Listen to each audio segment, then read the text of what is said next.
As a straight woman, if somebody made a calendar of hot guys with babies on their chest, it would be like the sexiest calendar I feel like seen. we need to introduce Anna to Dream Daddy, because that is a game exclusively about hot dads and their kids. I love a hot dad. Love a hot dad.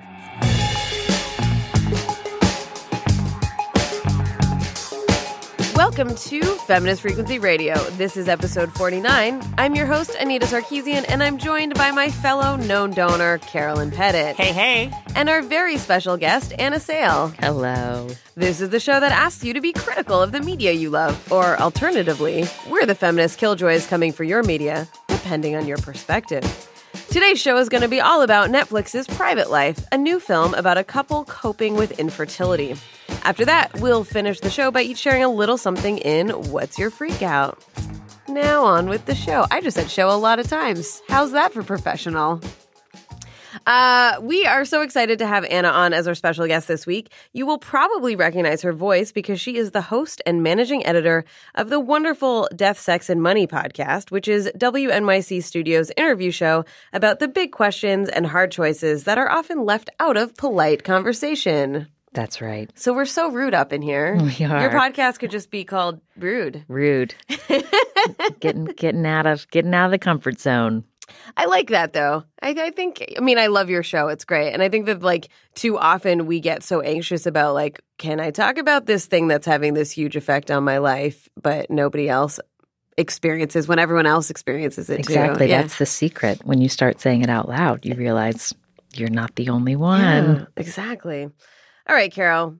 All right. What do you got for entertainment news? Well, first of all, professional blowhard Piers Morgan this past week tweeted a photo of Daniel Craig, of course famously known as the current James Bond, carrying his newborn baby in a baby sling with the text, "Oh, 007, not you as well. Hashtag papoose, hashtag emasculated Bond." So... Yeah. Okay, Piers Morgan found a photo of Daniel Craig that was taken by paparazzi and then decided to tweet about it. Well, yes, because this photo really represents a grave threat to Western society and Western culture, which is built on men being, cold, womanizing, people who have no desire to nurture their young whatsoever, and by presenting himself as this kind of nurturing father to his newborn baby, really Daniel Craig is. I don't think Daniel Craig thought about the implications of what he was doing, but really he was contributing to the downfall of Western civilization. How dare men take equal effort and labor into raising their offspring? Let's not assume it's equal just because. No, Yeah, true. Fair. But that is a very good point. But I assume that is, that's what Pierce is really antagonistic about here in terms of how dare a man have anything to do with nurturing. Right. Which is bonkers. It's so ridiculous. And naturally, to your point, a great deal of men did respond with photos of themselves, carrying their own babies in slings and, pushing back against the very sort of toxic notions of masculinity that Morgan was propagating with his tweet, as well as a lot of women tweeted photos of their male partners carrying their babies in slings. And similarly, we're celebrating their men as attractive and, sort of masculine for bearing this responsibility gladly. Yeah. Right? Also, we should not be giving men cookies for doing Right. This should be just exactly. Do you remember that photo from? It was a Swedish dad who walked around in a skirt with his son because his son wanted to wear a skirt, but he was too embarrassed to do it. And so there's these photos of them walking around some small village in Sweden together in matching skirts. Yeah. That was cute. It was very sweet. And I would just like to say, if the whole point of James Bond is to be sexy, as a straight woman, if somebody made a calendar of hot guys with babies on their chest, it would be like the sexiest calendar I feel like seen. we need to introduce Anna to Dream Daddy because that is a game exclusively about hot dads and their kids. I love a hot dad. Love a hot dad. So, speaking of video games, my next story concerns Red Dead Redemption 2, which is Rockstar's next just massive open world epic. It's coming out next week. And in the lead up to the game's release, a story was published, a sort of behind the scenes story about the making of the game. And in that story, Rockstar co-founder, vice president, and head writer Dan Houser sort of said that, during the production of the game, the team has been, quote, working 100-hour weeks, end quote, like several times throughout 2018. And, it almost seemed like a sort of boast, or like we're saying, hey, we worked so hard on this, we worked all these 100-hour weeks. And this has really resulted in a very large conversation on Twitter about crunch, about the culture of crunch within video games, the culture that sort of says that working like 100-hour weeks to get a game out the door is like a point of pride. It's like something that you do because you're just passionate about games, and the games industry has had conversations about crunch in the past, about how, people have raised issues here and there about how it's not healthy, it's not good for the employees, it's maybe not good for the games. But I think this is the most large scale that these conversations have ever been. It's happening a lot, right? It's like every Yes. couple of months there's now another sort of expose or story about how, like, really, oh God, what are words? How, like, dangerous it is that the games industry builds this in. Yeah. And this isn't like the first time this has been coming up a bunch lately, right? With Riot Games. There was a bunch of stuff at GDC about starting a union for games. Yeah, and I think it's actually on the momentum of those conversations about the need for unionization in the games industry that maybe has given this particular conversation about crunch more of a spark, more people participating. So on Twitter, so many people have shared kind of nightmare stories about crunch from studios they've worked at in the past. Job Stauffer, who was at Rockstar about 10 years ago or so, shared his experiences and said in his Twitter thread that during the GTA 4 quote during the GTA 4 era, it was like working with a gun to your head 7 days a week. He talked about how Sam and Dan Houser, they wanted to see that everyone was working as hard as they were. So if you weren't. So they expected basically everyone to be there, putting in these just truly unhealthy, destructive long hours. I wonder if this is coming up now because a lot of the folks who started in games were young and they're now older and have families or are stressed or have all kinds of health issues related to overworking, are now this isn't okay. Yeah. It's just a hypothesis. No, I have no right. idea. But I wonder, because you can see as industry, you can see in the games industry too, how that, different things in terms of representation and the kinds of games and the kinds of conversations as the industry ages. Yeah, absolutely. And there's just crunch is bad for the individuals doing the work. It puts undue strain on, if they're partners or their families, if they have partners and families. It's just it's not something that should exist in any industry, right? But so if we can make a change to games and say, hey, this isn't okay, people shouldn't be and certainly I think what really needs to change is the perception among gamers, right? At large, that's as Scott Benson put it, a back of the box bullet point is we worked, 100-hour weeks on this game.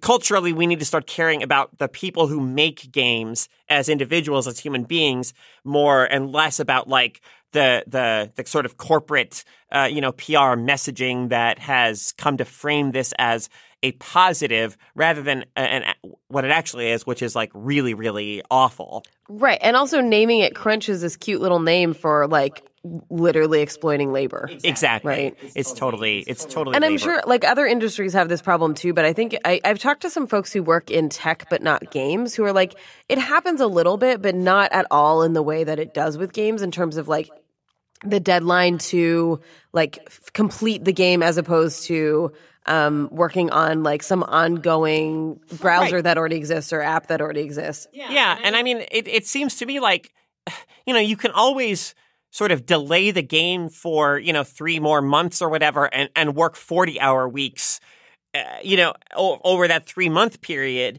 and get the same amount of hours. If that's like the time it takes to make the game ready for release, do that instead of like demanding that people work work under these outrageous and debilitating conditions. All right, my last story here is actually this is like, it's not like a sexy story, but it's like a really important story. Is that so Facebook has had a huge impact. Their analytics has had a huge impact on how the internet in recent years has kind of shifted away from text and, the quote unquote pivoted to video. So this is a tweet from Chris Conroy from October 16th. He says, quote, today it was confirmed that Facebook massively and knowingly inflated its video view statistics, which had the direct consequence of 90% of media orgs firing writers in favor of video producers who also got fired when it turned out video was worthless. Holy shit. Yeah. I mean, I'm unsurprised, but also like that's big. It's huge. Like, how did they inflate it? They just lied? So, yeah, let me see if I can read this. In June 2016, a Facebook engineering manager followed up on advertiser complaints dating back to early 2015, writing that, quote, somehow there was no progress on the task for a year. But even once it was decided to take action on the metrics, Facebook did not promptly fix its calculation or disclose that the calculation was wrong. Instead, it continued reporting miscalculated viewership metrics for another several months as it developed a no PR strategy to avoid drawing attention to the error. The company decided to, quote, obfuscate the fact that we screwed up the math, end quote, by quietly retiring the erroneous metrics and replacing them with corrected metrics under a new name. So all of a sudden it looked like people were just tired of Facebook videos when in fact it was just measuring them correctly? I guess, yeah. I mean, yeah. And Facebook's video statistics have always been really bonkers in that like they break them down in terms of like 10-second views versus like 30-second views versus like all of it, which is also a really weird metric to be like 10, like who cares if someone watched your video for 10 seconds, right? It means that they just scrolled and it auto-played. And the thing that also pisses me off about this in terms of a lot of stuff, but like they position themselves to take over YouTube. And so in the world of online video, which super fucked us, it was everyone moved to Facebook and you couldn't link YouTube links on Facebook, right? And so you had to upload into both places and the algorithms on Facebook became more and more and more restrictive. They took away a lot of pages out of people's feeds, which made it even harder for our videos to get play in front of people. Whereas, like, yeah, YouTube has loads of problems, but like you can still link to the video, right, in different platforms and different places. So fuck Facebook. They do have a conference room named after me, though, which I think is funny. They do. Still, they do.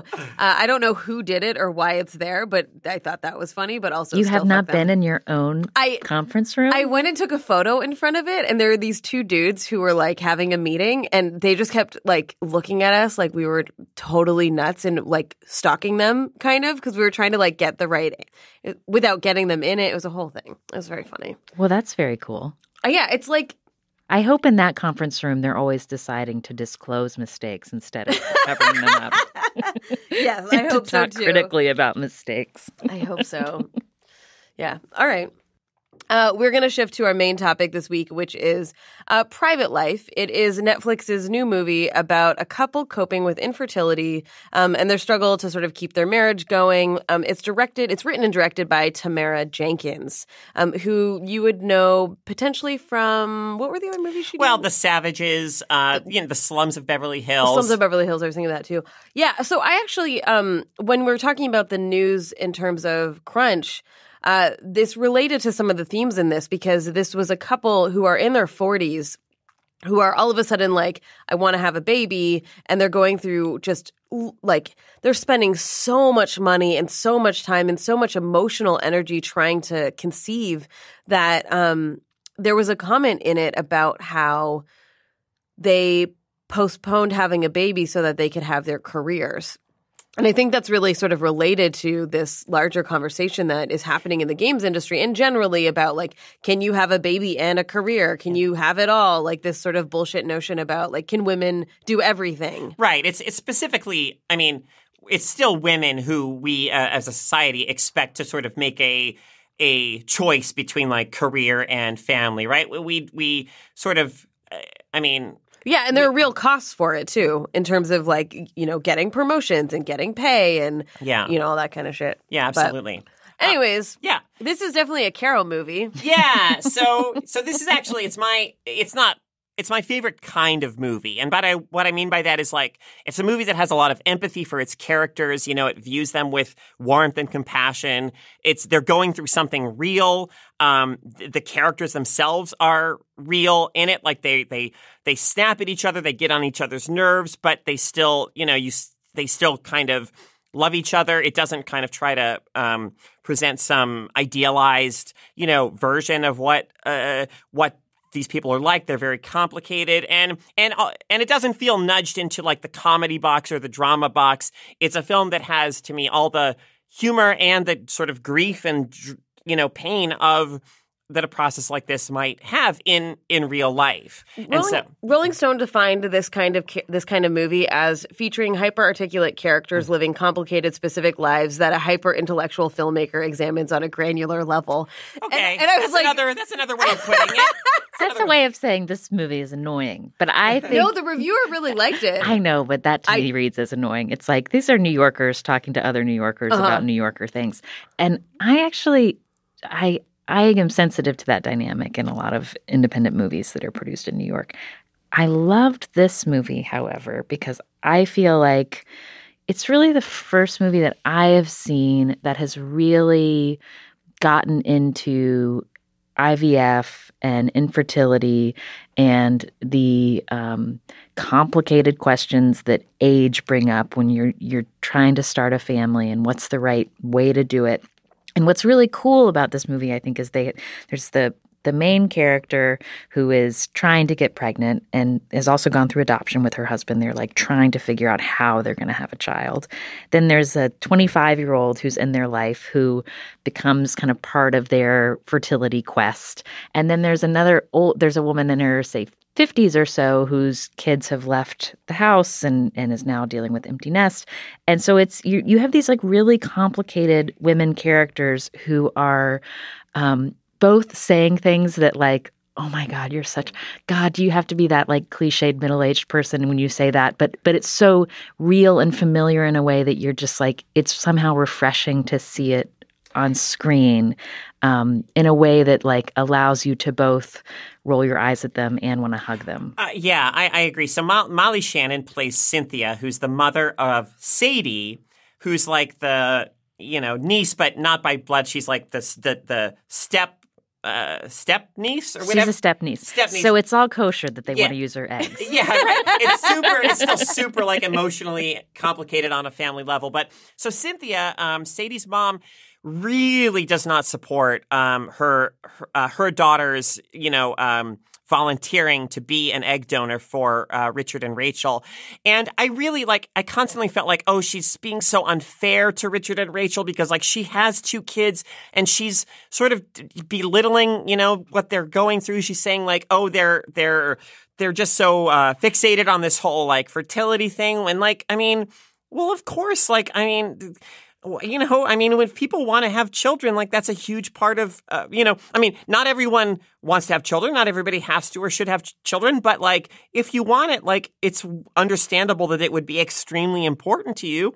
But what I loved is that as much as I really sort of disagreed with and had a hard time sympathizing with Cynthia's, like, attitude toward Richard and Rachel's quest for children, Molly Shannon, I thought, brought such a, you know, again, like, a complexity to that character that, you know, I understood that, like, those feelings about her daughter, you know, run deep, and I couldn't help but, like, still feel for her, even as I mean, I understand her not wanting her daughter to be the one, but I felt like, so that's not the issue, the thing I have an issue with. It's more like her just whole attitude to Richard and Rachel's quest for children. But anyway, I felt like this film, yeah, it's very, it doesn't like let us off the hook emotionally. It kind of tries to really make us engage with these characters and their feelings in all of their messiness. And it made me think about like, oh, how do I, like, I liked that you got to watch this couple kind of constantly grappling with like, are we being crazy? Because it's become so hard for us to figure out how to have a family. It like, does it make sense for us to try another round of IVF, to ask to borrow money to do another round of IVF? Like, can we make peace with this not being meant to be? And I think maybe it's my age. I'm in my late 30s, and I have a lot of peers who are sort of in that zone of like, this isn't working out in the way that we thought it was going to be easy to have a family. Like, what are the things that we're willing to do? Can we reimagine a life without kids? And I think those are really deep, like, big questions that I just haven't seen reflected in such a real way on screen. And that's why I like this movie. Tell me why you did not like this movie, okay. Anita. I have a couple of thoughts. So before I say that, I have some friends in their 30s who are on their second baby, and for their second baby, they've been very quiet about it. They didn't really announce it. They're not doing a lot around it because they have so many friends who are trying to have their first baby and can't. And I think there's just a very, it's almost like a cultural phenomena, at least in the West, at least in the US, in terms of like waiting later to have kids and the struggle with that, as you said. Like, there aren't a lot of pop culture examples of these sorts of stories of how like really how this deeply impacts your life, how you have to be a certain level of privilege to do IVF, to be able to like financially to be able to go through this process, and like how tough it is for folks. Women's issues have always been denigrated and erased and forced to be invisible. And I think I have friends who have unfortunately gone through miscarriages, and they feel very afraid to talk about it publicly.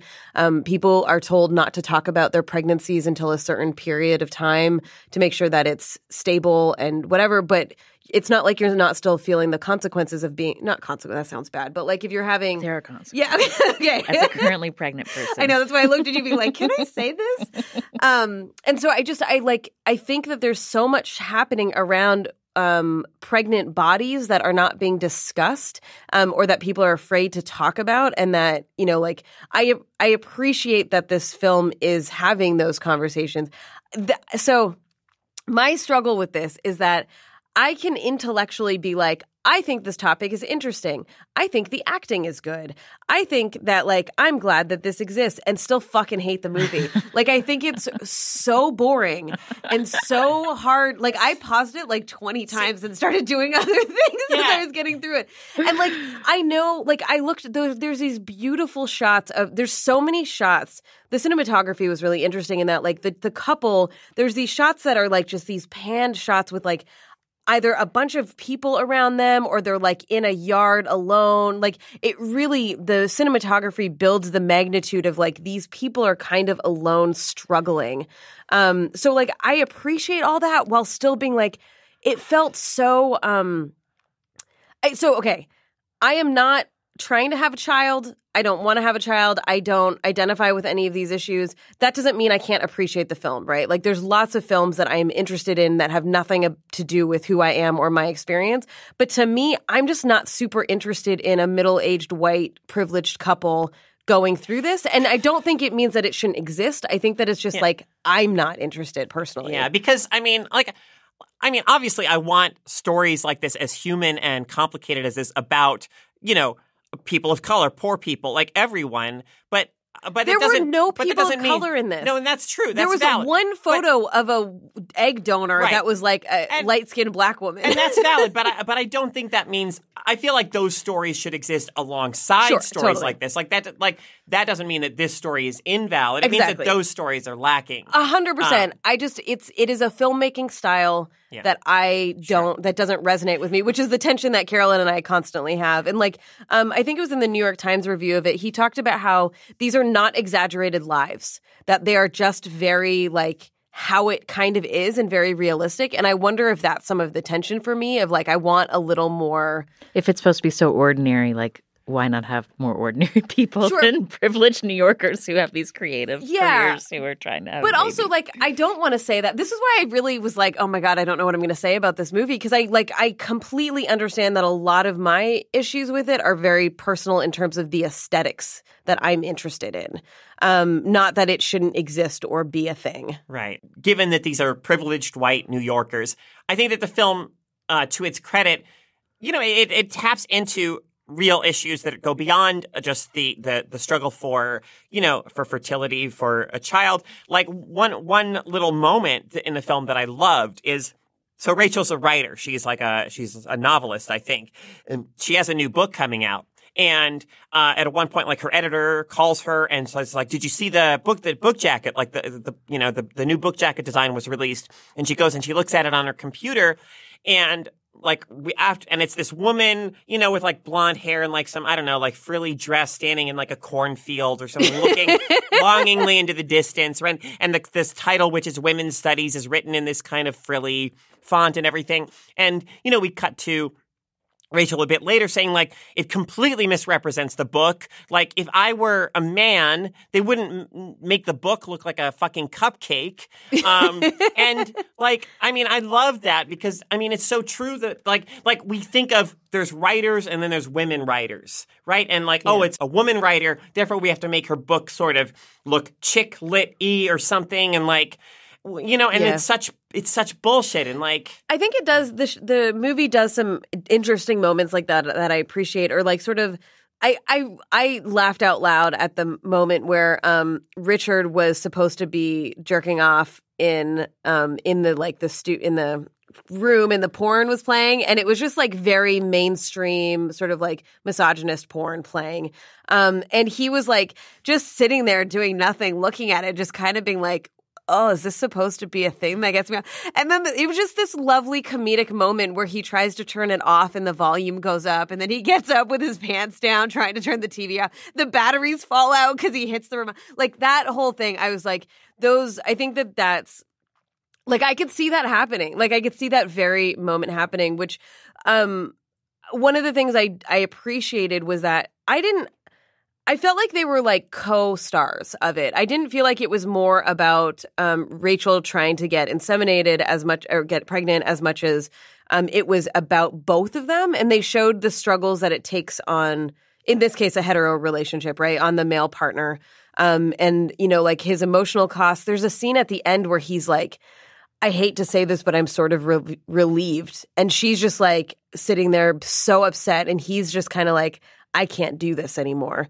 And you can see the tension of their like relationship where they've been together for so long, and the struggle with feeling totally different ways about this particular situation that they've put so much into. Yeah, and the different ways they deal with grief. I loved that scene. Yeah. I also thought it made me think a lot about each woman character has something going on with their bodies where they feel kind of betrayed at their inability to control what's happening. The young woman like doesn't respond to fertility drugs in the way that she's supposed to, and she feels shamed by the doctor about that she's somehow this broken 25-year-old woman.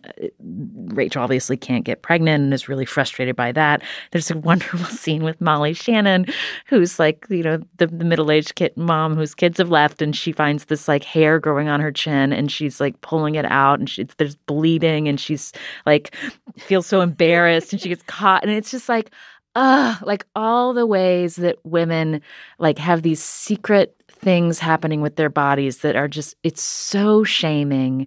And whether it's like something that we shame ourselves about, or like the fact that one of the fertility doctors is just like so cold and direct about the failure of the cycle or the failure of the fertility drugs. And it's just like, you are not performing your feminine like duty to be able to be a reproducing machine. Like, I just like seeing those stories, because I think no matter if it's whether you're trying to have kids, I think trying to have kids is a particularly intense time in a woman's life if that's something you're going through, where you can feel quite betrayed by your body. But I think all sorts of women and men can relate. I mean, or Richard trying to like jack off in a weird white like doctor's office and not being able to perform. Like, I just like seeing that. I felt so when you could see that it was getting to the point where they were going to ask their niece to be the donor. I felt super uncomfortable about that whole thing. And then, so I was like, okay, it's not biological, whatever. Like, I struggled with the fact that like she was so young and lost in her but she was very lost in life, and that it felt exploitative to me that they were taking advantage of this situation of how she like admires them so much and thinks of them as surrogate parents, and like that she's probably not emotionally equipped to deal with the reality of like, if a baby comes, it's not yours. And you see that in the one conversation between Rachel and Sadie, where she's like, "What do you think about our baby?" And Rachel's face is like, "Oh fuck, what have we done?" Right? Yeah. And then her announcing it at the dinner table was so uncomfortable, and you knew it was coming, right? And you're just like, she's so immature. Like those were the moments to that really showed her immaturity. Yeah, Sadie is such an interesting character to me because she's like extremely witty and intelligent. I thought of her as like too smart by half, in the sense that her like wit and her intelligence or ability to come out with like a pithy comment or whatever far outstrips her like social awareness or her sense of like what's appropriate. So often she'll say these things and she doesn't really realize the implications of what she's saying. And so I was projecting ahead in my mind, like imagining, oh, okay, they have this baby. And, like, the baby is, like, 6 or 10 or whatever. Like, oh, I think Sadie's going to, feel too much kind of too deep a connection to that child and it's just going to really complicate Richard and Rachel's lives. And, oh, this is not a good situation. I was very, like, wary of where that was going to lead for them if and when it did work out. It made me wonder, like, why aren't there more and more movies about all of the things that come up when you have to deal with infertility? Right? Like, women who are selling their eggs and getting money for it, women who are surrogates, couples who are paying people for eggs or to carry their babies. Like, there's so much traumatic tension and questions about power and the transactional nature of it and what's ethical and what's icky. And I'm floored that as much as this industry of fertility and IVF has grown and is now, something that is an option if you have the means to do so, that there's not a broader public conversation about like, how are you all navigating all these weird emotional layers? Yeah. And I feel like it has a lot to do with the fact that like women's stories historically have not been told, and especially things around pregnancy. When you think about like the way that pregnancy has been represented, it's still very rare to see abortions on movies and television. And historically, it was like not allowed. So even something like Juno, which was a really popular film about a teen pregnancy, or Murphy Brown, like she had to have the baby. Like you always have the baby. And so it's still this very like conservative take on how like propriety, right? Like how women should be, how women's bodies should be. And so I'm not surprised that there aren't more films like this, but I think that as we're starting to break down those barriers in terms of like women and like people who are female identified get to be more vocal and get to be more visible in terms of the messiness and complicatedness of our identities, regardless of what we choose to do with our bodies, right? And not to mention queer couples and like how queer couples are also dealing with all these questions of how to have kids. And where are the movies about that? Those are interesting stories. Yeah, or trans men who choose to have babies, right? Like I was watching this YouTube series of this trans man who decided to get pregnant and identifies as male and is pregnant, and like that would make a fucking great movie, right? But there's a part of me that's like, oh God, are we ready for that? But like, I don't care if we're ready for it. We need to be telling these stories to sort of break down these like arbitrary rules about what is proper to talk about and what isn't, which is super related to what you do for work. That's right. That's why I liked the movie. Yeah. Yeah, I want to, go back to the point about like the cinematography too. I think there's such great as you said, like the images in this film sometimes communicate so much, you know. So toward the end of the film, Richard and Rachel take Sadie to this school, like this. I don't know what it looks magical like a fellowship writers retreat. residency retreat. Yeah. So, you know, incredible opportunity. And, you know, you can tell that Richard and Rachel have gotten obviously very kind of close or emotionally intertwined with Sadie during this process. And as they're dropping her off, they're like, well, you know, we'll see you in 3 months. We'll be back to pick you up or whatever. And Sadie's like, no, you know, this guy that she's been seeing, like he said he'd do it. And, you know, you can sort of almost feel the disappointment a little bit in Richard and Rachel as they sort of realize, oh, right, like Sadie's not like our kid either. And like she has her own life. But also, if she is our kid, she still would do that, and it would still be disappointing. Yeah. And then there's just this shot of Richard and Rachel like on the grounds, you know, in this sort of field, and their dogs are maybe out running around, but you just see the two of them in this wide open space, and there's something about like, because you know how much they want a child, like somehow, even though they have each other, there's something that feels very sort of solitary about just the two of them alone in that empty space. And I feel like, yeah, Tamara Jenkins is so good throughout this film at crafting those images of them that say so much. But, you know, and then I want to contrast that with the very ending of the film. Spoiler alert. Spoiler alert. They were ghosts. Which is, spoilers. Yeah. The ending was great. The ending, and actually it's interesting, like it reminds me a lot of the ending of Say Anything, which is at the end of Say Anything, which is this classic like teen, you know, romance film.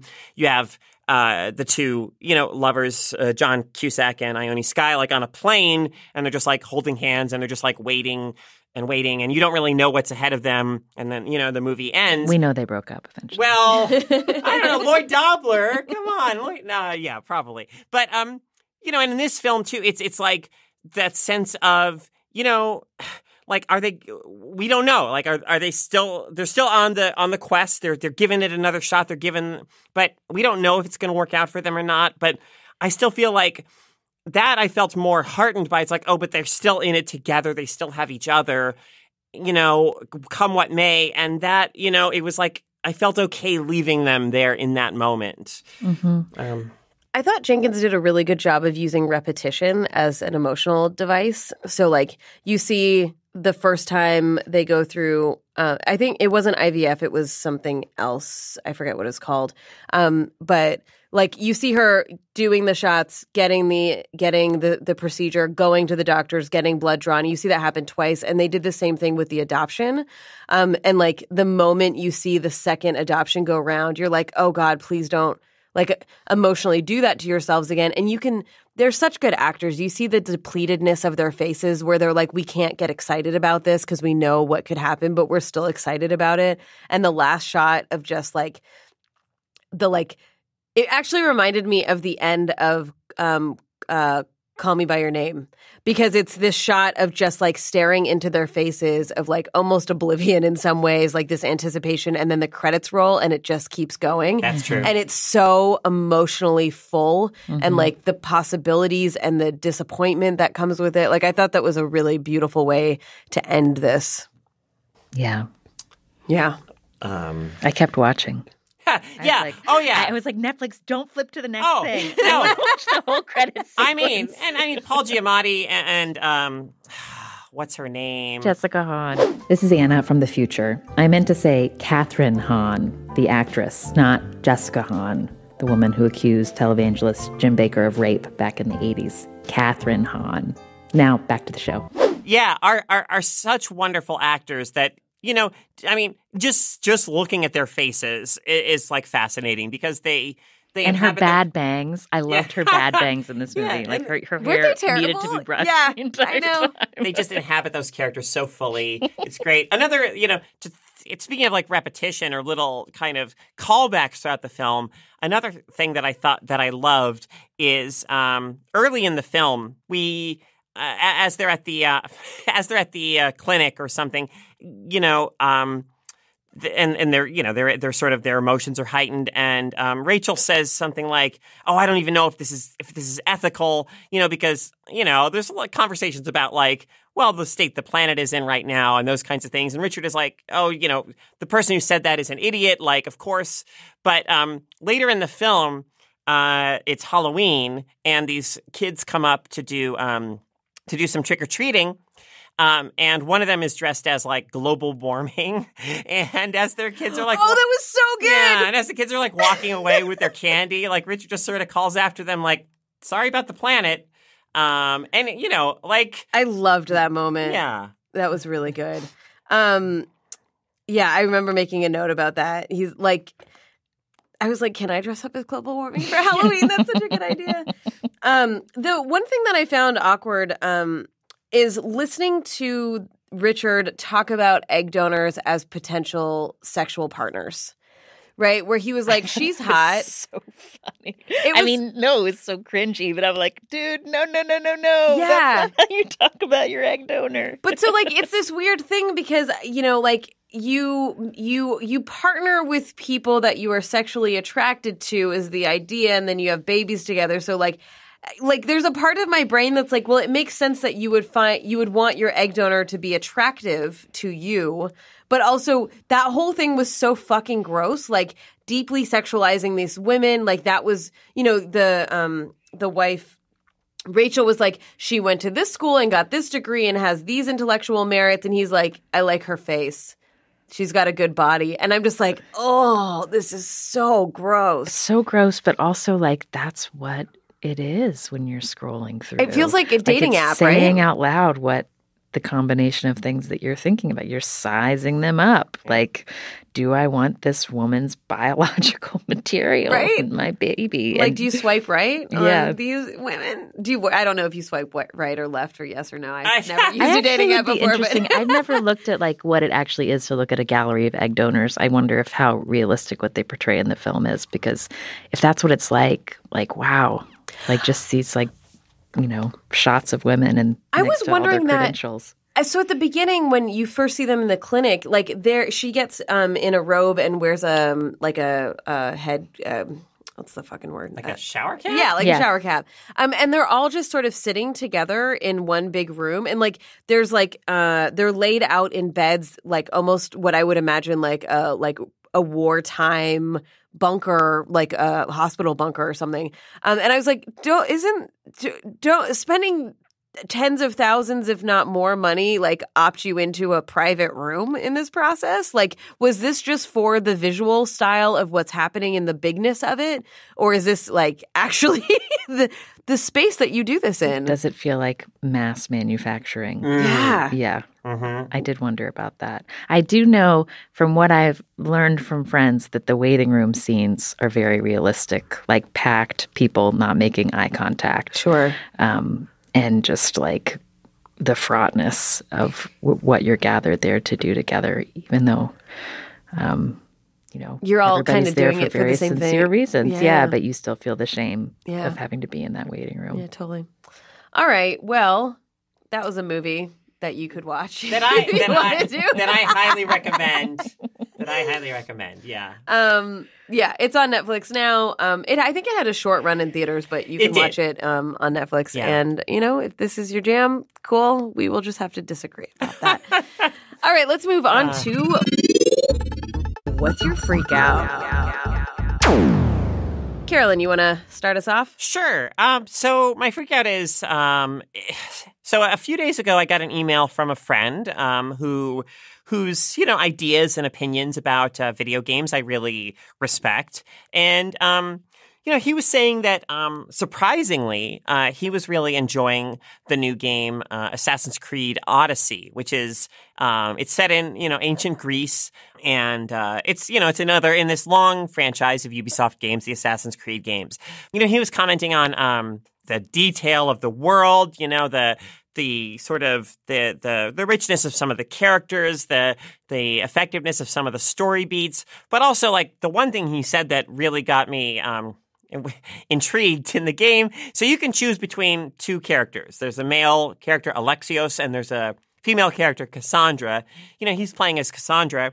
And, he says that she has, that she's a great character, but also that she has, like, amazing arms. And I'm a sucker for, like, great arms. So, yeah. So these are my life goals. Yeah. So, I played it yesterday.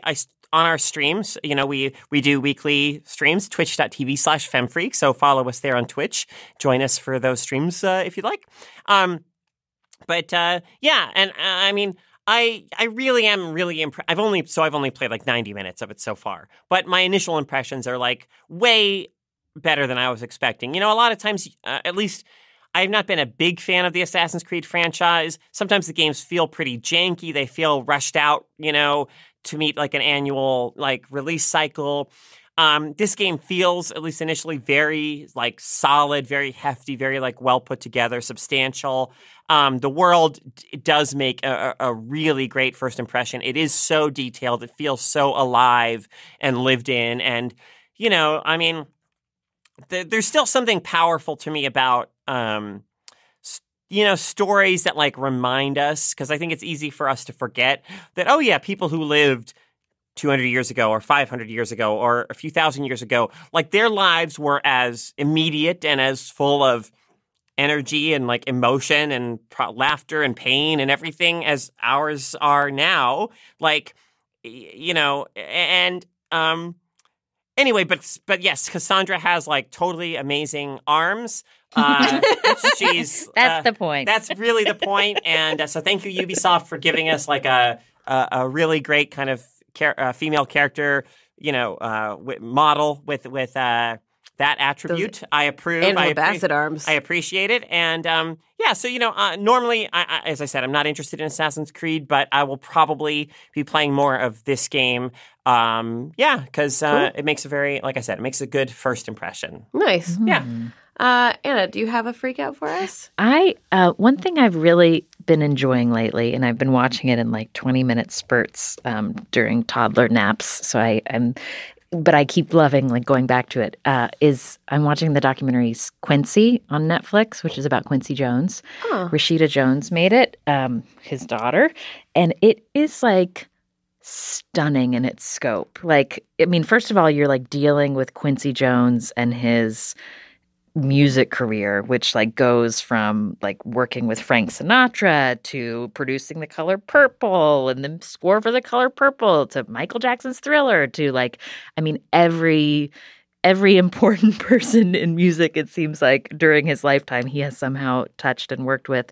But what's really cool is like you get a sense of that while you're accompanying the family on visits to a hospital after he's had like a stroke, or while he's talking about how he needs to stop drinking now that he's in his 80s and is like had a frail moment, or when he's talking about what it was like for him to lose his mom. His mom had severe mental illness and sort of disappeared from his life when he was 7 years old. And you slowly, as you watch the documentary, get the sense of how he has integrated that and how he thinks about not having a mom growing up, how that propelled his crazy work ethic, which going back to the whole 100-hour week conversation, like that is the way this man has lived.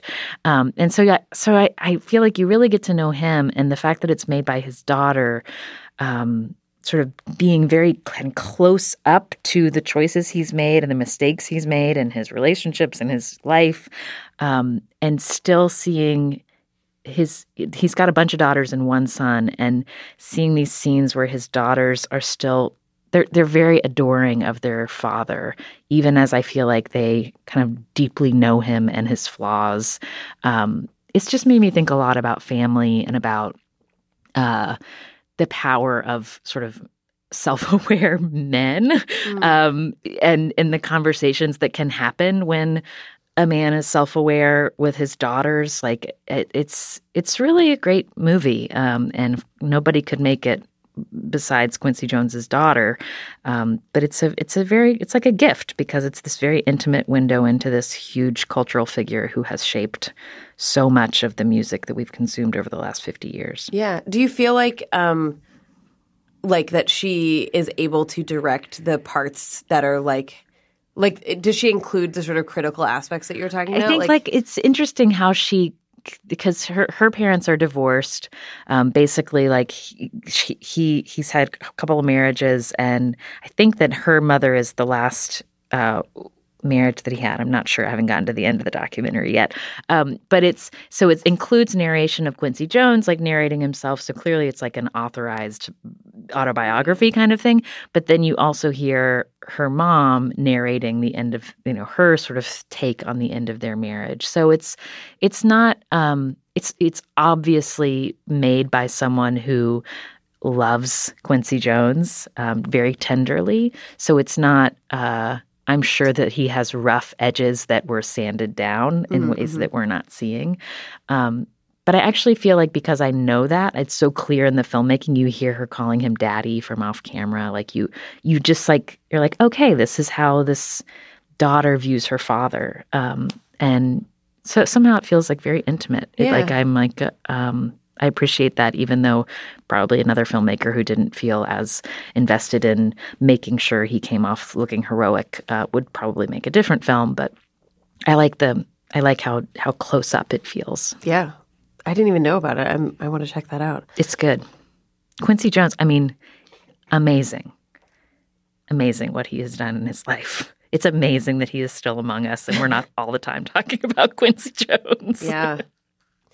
All right, I am freaking out about a book that I just completed. So Mary Robinette Kowal wrote a new book called The Calculating Stars about a female astronaut, which apparently people are loving, and it's super great. I've actually met Mary, like I know her, and I've never read her work before. So when this book came out, I was like, oh, I should finally read some of what you do. And so I, looked at my little library, and the book wasn't like on hold or whatever. So I was like, what are her other books? So I found this one. Now, Mary she's like a Hugo Award-winning author. She is a puppeteer.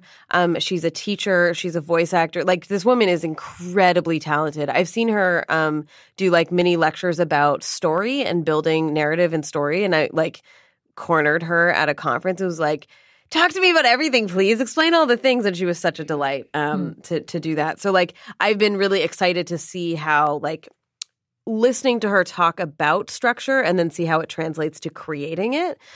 So one of the books that was available at the library was called Ghost Talkers. And it takes place in World War I. And I was like, I do not give a flying fuck about World War I stories. Like, I don't know if I want to read this because this is not my cup of tea. But it is about the British in World War I have these mediums who can speak to spirits. And so when a soldier dies, his spirit gets taken to this space, a base where the mediums are, and can tell them the last things that they saw and leave last messages for their loved ones. So it's a way that they are like kind of spies or getting more intel. And I was like, okay, that's kind of cool. Like, I'll read this. And it actually was really interesting. So the main character is an American who's engaged to a British officer, and she is one of she's fairly high up in this world of ghost talkers, and she finds herself having to go uncover a conspiracy mystery thing that's happening. And so you go with her along that, and it's really lovely. It's a pretty quick read. And I enjoyed it very much. And I think one of the things that she does well is, to me, a lot of times these stories that are set in these historical periods are very white and very male, and which is obviously not of huge interest to me in general. And so I think she does a really nice job of being, quote unquote, like authentic to the time, but still including women and people of color. So there is a woman named Helen who is a colleague, and apparently she's like the best spirit reader of all of them, but that she can't move up the ranks or be in any important position because she's a Black woman. There's also, I think it was called like the Indian Reserves or the Indian Army or something, which was literally Indian men. And so they play a role in the story as well as like kind of how siloed men of color were in this space, but still used, like their labor was still used. And so I appreciated those little moments that were not little, that significant commentary that was included in this larger narrative. So I really enjoyed that. If you want to submit your own freak out, it might make it onto the show. So head over to feministfrequency.com/freakout. That's FREQOUT.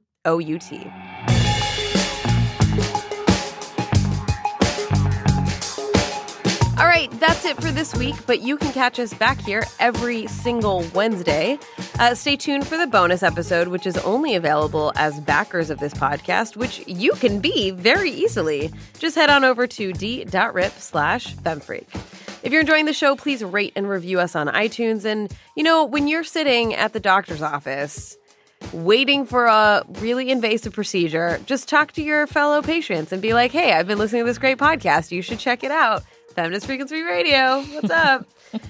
You can check out all of our work and our other podcasts at feministfrequency.com, and be sure to follow us on Twitter at FemFreak to stay up to date on all of the news. Anna, thank you so much for joining us. Thank you for having me. Where can people find you? People can find me on Twitter at Anna Sale, and our show is at Death, Sex, Money. Again, it's called Death, Sex, and Money, and you can get it wherever you get your podcasts. Yeah, I highly recommend it. It is a very good show. I feel very lucky to have you on. I love making it. Thank you. I am at Anita Sarkeesian. I'm at Carolyn Michelle. And our poor dear Ebony, who's not on this episode. I don't know where she's at this week, but you can also find her at Ebony Astor. Big thanks to the studios of the Investigative Podcast Reveal, where we recorded this episode today like real professional podcasters. Our producer is Phil Circus, who also composed our theme music, technical support by Sarah Norales, and art by Jamie Varon. We'll see you next week.